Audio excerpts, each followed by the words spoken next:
नमस्कार।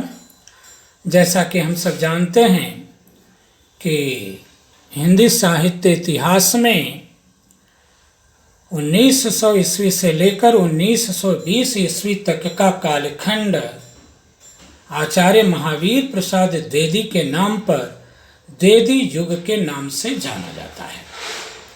तो आइए आज संक्षेप में उन्हीं महामहिमावान व्यक्तित्व के स्वामी युग विधायक आचार्य युग प्रवर्तक साहित्यकार आचार्य महावीर प्रसाद द्विवेदी के बारे में जानते हैं। आचार्य महावीर प्रसाद द्विवेदी का जन्म 15 मई 1864 ईस्वी को रायबरेली जिले के दौलतपुर ग्राम में हुआ था।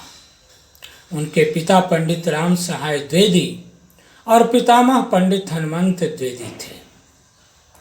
इस संदर्भ में स्वयं द्विवेदी जी की पंक्तियां ध्यातव्य हैं कि रायबरेली के अंतर्गत सुरसर तट दौलतपुर ग्राम, जिसमें श्री हनुमंत तनय थे राम सहाय द्विवेदी नाम, तिनके एकमात्र सुत मैंने, वह कुमार संभव का सार, अब के कवियों को प्रणाम कर, लिखा किसी विधि रुचि अनुसार।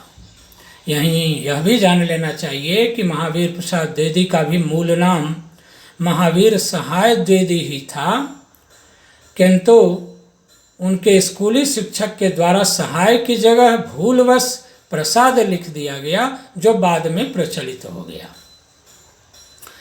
आचार्य द्विवेदी का बचपन बड़े कष्टों में बीता था।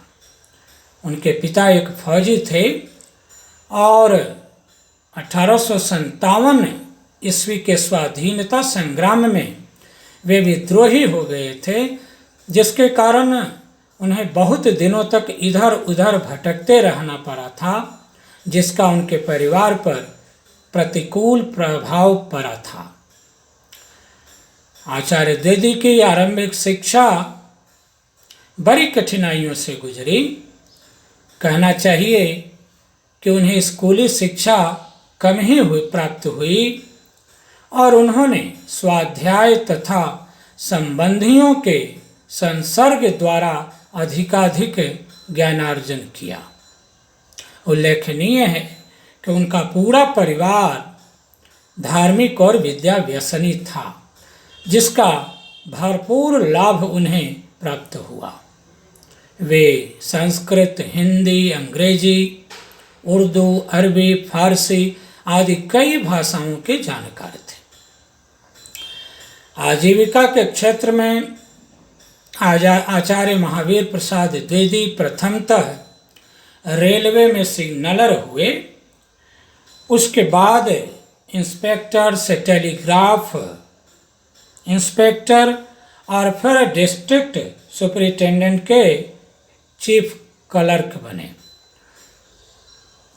ज्ञातव्य है कि नौकरी शुरू करने के समय ही उन्होंने अपने लिए कुछ सिद्धांत निश्चित कर लिए थे, जैसे कि वक्त की पाबंदी रखना, रिश्वत न लेना, ईमानदारी पूर्वक कार्य करना और ज्ञान वृद्धि हेतु सतत प्रयत्नशील रहना। कहना न होगा कि द्विवेदी जी ने अपने द्वारा अपने लिए निर्धारित इन आदर्शों का पूर्ण निर्वहन किया था, फिर भी एक अंग्रेज अधिकारी से अनबन होने के कारण आत्म सम्मान के रक्षार्थ उन्होंने उससे इस्तीफा दे दिया। इसके बाद 1903 ईस्वी में वे 20 रुपये के वेतन पर सरस्वती मासिक पत्रिका के संपादक नियुक्त हुए और थोड़े बहुत अंतराल के साथ 1920 ईस्वी तक उसके यशस्वी संपादक बने रहे। इस दौरान उन्होंने हिंदी की जो सेवा की वह सचमुच अभूतपूर्व है।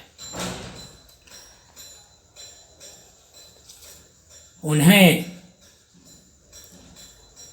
लेकर उनके व्यक्तित्व एवं कृतित्व को देखते हुए आचार्य हजारी प्रसाद द्विवेदी ने उनके बारे में जो कहा है वह बिल्कुल सही है। उन्होंने उन्हें एक आश्चर्यजनक अवतारी पुरुष करार देते हुए उनकी दो विशेषताओं का उल्लेख किया है। पहली तो यह कि वे नख से सिख तक ईमानदार थे, और दूसरी यह है कि उन्होंने ज्ञान के प्रचार को पूजा की बुद्धि से ग्रहण किया था। वास्तव में द्विवेदी जी का व्यक्तित्व अतिशय गरिमापूर्ण था। उनमें ईमानदारी, समय की पाबंदी, अनुशासन प्रियता, नियम प्रियता, संघर्षशीलता, दानशीलता आदि उदात्त गुण समाहित थे। तभी तो जो कोई भी उनके संपर्क में आता उनसे प्रभावित हुए बिना नहीं रह पाता। आचार्य द्विवेदी का कृतित्व भी उनके व्यक्तित्व के समान ही व्यापक, विराट, विपुल और वैविध्यपूर्ण है। उन्होंने गद्य और पद्य मिलाकर लगभग 80 पुस्तकों का प्रणयन किया, जिसमें अनुदित रचनाएं भी हैं और उनकी अपनी मौलिक रचनाएं भी। उनकी मौलिक पद्य रचनाओं में प्रमुख हैं देवी स्तुति शतक, नागरी, कान्यकुब्ज अबला विलाप, काव्य मंजूषा, सुमन, कविता कलाप आदि। 1940 ईस्वी में प्रकाशित द्विवेदी काव्यमाला में उनकी सभी कविताओं का एकत्र संकलन है। पद्य रचनाओं की तरह ही उनकी गद्य रचनाएं भी दोनों तरह की हैं, अनुदित भी और मौलिक भी। उनकी मौलिक गद्य रचनाओं में उल्लेखनीय हैं तरुणोपदेश, नैषध चरित चर्चा, विक्रमांक देव चरित चर्चा, हिंदी कालिदास की समालोचना, नाट्यशास्त्र, संपत्ति शास्त्र, रसज्ञ रंजन, सुकवि संकीर्तन, अद्भुत आलाप, साहित्य संदर्भ, साहित्य सीकर, दृश्य दर्शन, पुरावृत्त, विदेशी विद्वान, संकलन, विचार विमर्श आदि। उनके इस व्यापक साहित्य सृजन को देखने मात्र से ही उनके बृहत कृतित्व का परिचय प्राप्त हो जाता है, उसका कुछ अनुमान लग जाता है। इस रूप में उनका सबसे पहला स्वरूप अनुवादक का उभरता है। चूँकि आचार्य द्विवेदी साहित्य को ज्ञान राशि का संचित कोष मानते थे, उनकी मान्यता थी कि साहित्य में ज्ञान के सभी क्षेत्रों के विषयों का समावेश होना चाहिए। उसकी विषय वस्तु ब्रह्मांड व्यापी है। इसलिए उन्होंने खुद भी अन्य अनेक भाषाओं की रचनाओं के अनुवाद प्रस्तुत किए और अन्य लेखकों से प्रेरित प्रोत्साहित करके अनुवाद कार्य कराए। यह उनका एक अन्यतम देन है। उस युग में संपादक के रूप में उन्होंने हिंदी पत्रकारिता के क्षेत्र में एक उच्च आदर्श स्थापित किया जो आज भी अनुकरणीय है।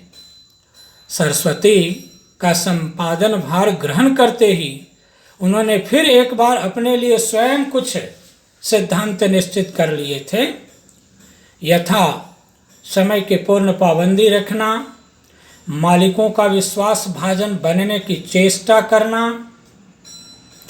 अपने हानि लाभ की परवाह न करते हुए पाठकों के हानि लाभ का सदैव ध्यान रखना और न्याय पथ से कभी विचलित न होना। इतिहास गवाह है कि द्विवेदी जी ने अपने द्वारा निर्धारित इन आदर्शों का पूर्ण परिपालन किया था। तभी तो उनकी सरस्वती उस समय की सर्वश्रेष्ठ हिंदी पत्रिका का स्थान प्राप्त करने में सफल हो पाई थी। संपादन कला का उनके पास अद्भुत कौशल था।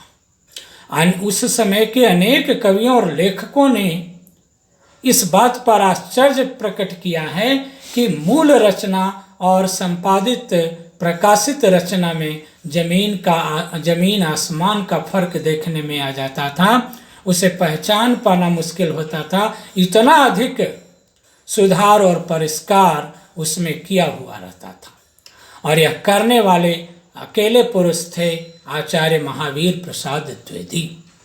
इसीलिए भाषा के सुधार और परिष्कार के क्षेत्र में हिंदी में उनका कोई जोर नहीं मिलता।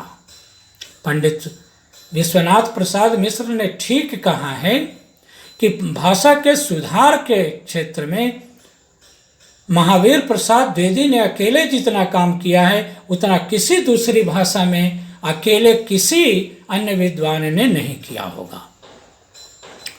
हिंदी की इतनी अधिक उन्नति में सबसे अधिक श्रेय उसी महावीर को है। बात बिल्कुल सही है।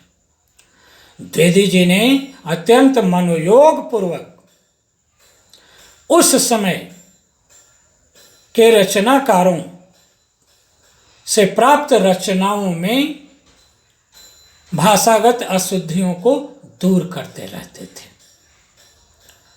पंडित रामचंद्र शुक्ल ने भी कहा है और सही कहा है कि यदि द्विवेदी जी न उठ खड़े होते तो उस समय अव्यवस्था और व्याकरण विरुद्ध जैसी भाषा चारों ओर दिखाई पड़ रही थी उसकी परंपरा जल्दी न रुकती। भाषा की शुद्धता की आवश्यकता जब तक समझी जाती रहेगी तब तक द्विवेदी जी के का योगदान महत्वपूर्ण समझा जाएगा। ये आचार्य रामचंद्र शुक्ल जैसे आलोचक के विचार हैं। तो कहने का मतलब यह कि आचार्य महावीर प्रसाद द्विवेदी ने खरी बोली हिंदी को सब तरह से चुस्त दुरुस्त करके उसे प्रतिष्ठित साहित्यिक भाषा बनाने में सफलता प्राप्त की। एक और बात पर ध्यान जाता है कि भारतेंदु युग तक गद्य में तो खरी बोली का प्रयोग प्रचलित हो चला था, किंतु कविता की भाषा ब्रज भाषा ही थी। यह दुराव गद्य और पद्य की भाषा का यह अंतर द्विवेदी जी के लिए असह्य हुआ और उन्होंने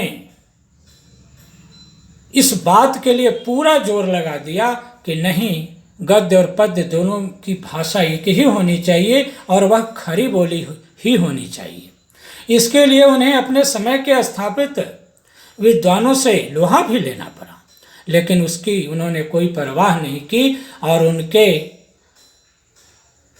परिश्रम का, उनके तपबल का प्रभाव था कि उनके समय में ही गद्य और पद्य की बोली का, एक खरी बोली का एकीकरण संभव हो सका। यह उनका महत्तम योगदान है।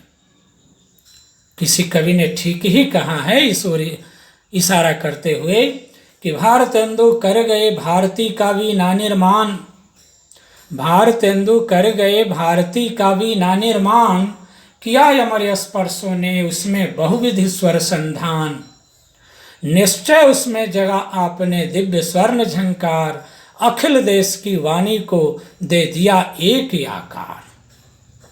यहीं यह बात भी उल्लेखनीय है कि द्विवेदी जी सभी भारतीय भाषाओं के प्रति उदार थे और सबके विकास की बात उन्होंने की है, फिर भी संपर्क भाषा के रूप में प्रचलन के कारण उन्होंने खरी बोली के सर्वव्यापी पक्ष पर बहुत अधिक ध्यान दिया और उसकी ओर लोगों का ध्यान खींचा।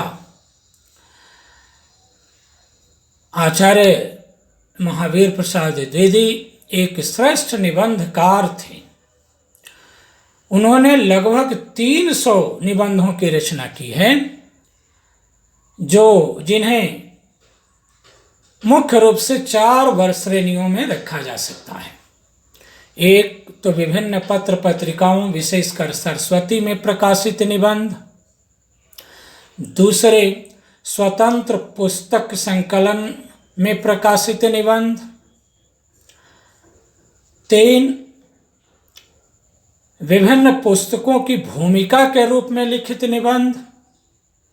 और चौथे, विभिन्न अवसरों पर सभा, सम्मेलनों, समारोहों में भाषण के रूप में पठित निबंध। उनके निबंधों को देखने से यह बात साफ हो जाती है कि वे अपने निबंधों में ज्ञान क्षेत्र के सभी विषयों का समावेश करते हैं।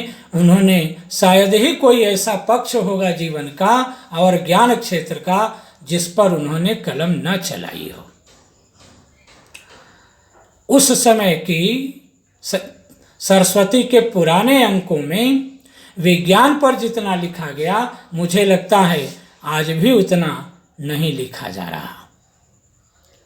तो निबंधों के क्षेत्र में द्विवेदी जी का महत्तम योगदान है। इसके बाद उन्होंने अनेक जीवनियाँ भी लिखी। एक जीवनीकार के रूप में भी उनका स्थान बहुत महत्वपूर्ण है। उन्होंने देशी विदेशी विद्वानों, महापुरुषों, साहित्यकारों पर काफ़ी जीवनियाँ लिखी हैं। उनकी बड़ी लंबी सूची है और इस तरह वे एक सफल जीवनीकार सिद्ध होते हैं। आचार्य महावीर प्रसाद द्विवेदी का एक प्रबल पक्ष आलोचक का पक्ष है। डॉक्टर नंद किशोर नवल जी के शब्दों में, हिंदी आलोचना को द्विवेदी जी की सबसे महत्वपूर्ण देन, हिंदी साहित्य को द्विवेदी जी की सबसे महत्वपूर्ण देन आलोचना है। एक आलोचक के रूप में द्विवेदी जी ने अपने युग का प्रतिनिधित्व किया, नेतृत्व किया। साहित्य को लेकर उनकी मान्यताएं बड़ी स्पष्ट थीं। वे मानते थे कि कविता का विषय देश कालानुसारी होना चाहिए। उसमें ऐसे भावों का वर्णन होना चाहिए जो सार्वजनीन और सार्वकालिक हों।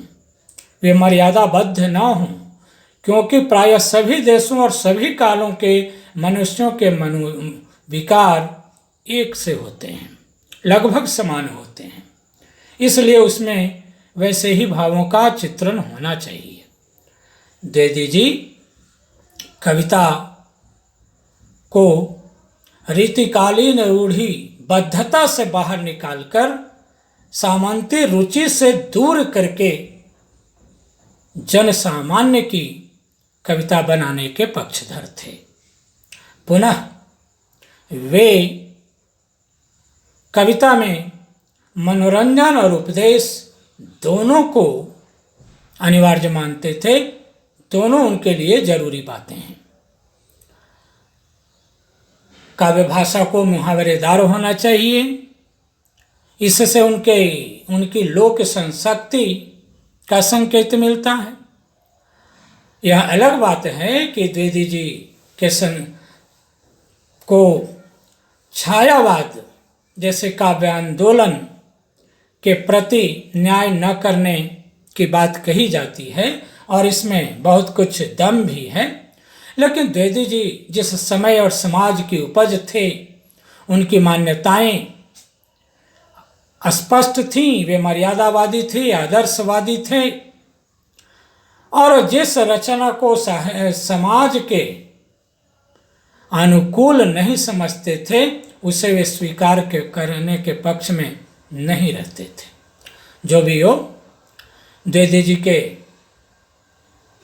व्यक्तित्व का, कृतित्व का, उनके संपूर्ण जीवन का सबसे महत्वपूर्ण पक्ष जो लगता है हमें, वह है उनके आचार्य व्यक्तित्व का, उनके आचार्यत्व का। जिसका आचरण आचरणीय हो, उदाहरणीय हो, अनुकरणीय, अनुसरणीय और उद्धरणीय हो, वस्तुतः वही आचार्य है। और कहने की जरूरत नहीं कि आचार्य महावीर प्रसाद द्विवेदी का पूरा जीवन आचार्यत्व की इस गरिमा महिमा से युक्त रहा है और इसीलिए वे सर्व मान्य आचार्य के रूप में स्थापित हैं। उनके नाम पर एक पूरे युग का नामकरण हुआ। द्विवेदी जी का, जैसा कि प्रायः साहित्यकारों के जीवन के साथ होता है, उनके जीवन का उत्तरार्ध काल भी कष्टों में गुजरा। चूँकि वे श्रम बहुत अधिक करते थे, श्रम करने के सामने उन्हें और कुछ सूझता नहीं था, दिखता नहीं था। इस कारण उनका शरीर दुर्बल हो चुका था। उन्हें अनेक व्याधियाँ पकड़ चुकी थीं, जैसे कि अनिद्रा का रोग हो गया था, जलोदर हो गया था। और इन्हीं परेशानियों के बीच 21 दिसंबर 1938 ईस्वी को हिंदी साहित्य के इस विलक्षण आचार्य का सदा सर्वदा के लिए अंत हो गया। उनके जाने से हिंदी क्षेत्र में जो स्थान रिक्त हुआ है वह अभी तक भर नहीं पाया है। भविष्य में उसकी पूर्ति हो, इसी शुभकामना के साथ मैं आज अपनी बात समाप्त करता हूँ। धन्यवाद।